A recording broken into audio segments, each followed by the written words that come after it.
Alice and Zoroku is an anime that starts off quite dramatically. It throws us into the fray with an enigma of a main character and no idea about what's going on. We are slowly caught up and introduced to one of the anime's core devices, the dreams of Alice, which are specific powers held by individuals. They manifest themselves in multiple ways and no one shares the same one. While not widespread, no one is exempt from developing them. That said, there is one concept that connects all these powers and characters together, and that's the pursuit of the ideal. A good starting point to unravel this idea is with the twins, Asahi and Yonaga. Initially, these two only show up as minor antagonists to take Sana, our main character, back to the mysterious institute. However, we eventually learn about these two and their troubled past. Their powers manifest in order to protect each other. Their ideal world is one where they can keep each other safe and well, and having these powers allows them to take the first step by killing their assailant.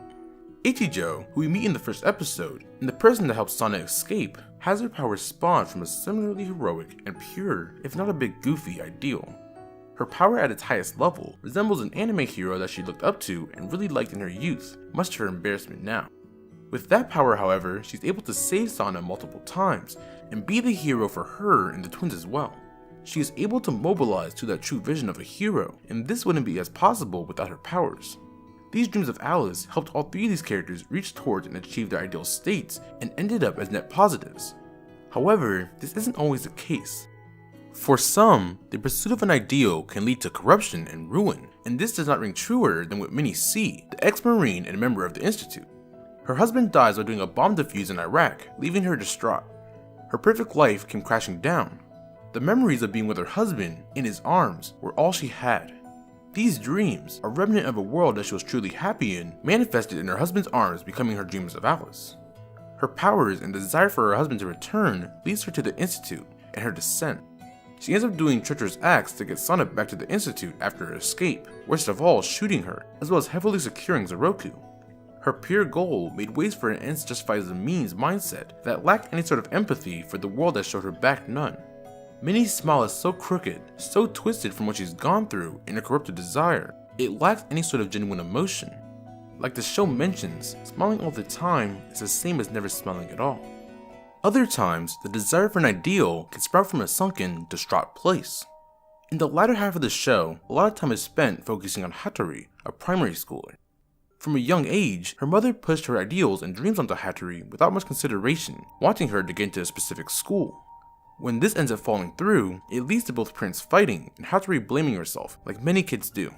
Her strong wish for her family to get along over anything grants her the power to control others. She is able to set up this illusion, this dollhouse of a situation where she's able to recreate the perfect household again.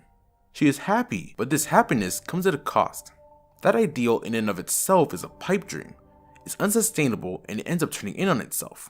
As it becomes more and more evident that her situation is a farce that she created, she ends up doubling down and trying to push away everyone to hold on. She perceives herself as evil, and all the chase to reach an ideal did was augment her feelings of guilt and shame. It isn't until talking with Sana, who's on the other side of the coin, that she's able to confront her feelings and tackle them head on. She takes that first step in achieving her ideal and starts to grow as a person. Sana herself is the product of an ideal. Her powers are symbolic of Wonderland's goal, becoming the perfect world, or rather gaining a perfect understanding of the human world. Through Sana, Wonderland learns more about humanity, constructing itself as a result. Her escape is a catalyst for this goal, with her desire to explore the outside. You could argue that her creation itself is for this purpose as well. Sana herself isn't perfect at the start, and even at the end of the show, she's still developing as a person. She starts off rude and out of touch with reality, but learns to conduct herself and live like everyone else. Sana, and Wonderland as an extension, is reaching out like a child trying to explore and find out what's going on. Sana has the power to create anything she wants to, and this speaks to her childlike wonder and colorful imagination, as well as that desire to understand everything. And that's what we see in the closing scene. We get a final look at Sana and Hattori as we hear a monologue from a strange voice never heard in the show before. In the final seconds, we see a grown-up and fully actualized Sana, one who has finally reached her ideal. Alice and Zoroku, at its core, is a story about a group of people all reaching towards their ideal and the results of when these ideals clash and intersect. Many suffer in their pursuits, and some through their struggles come out stronger and more whole. Others drown, lost in their head and left broken as a result. We are shown pain and growth through the lens of their ideals and the manifestation of them in each girl via the dreams of Alice.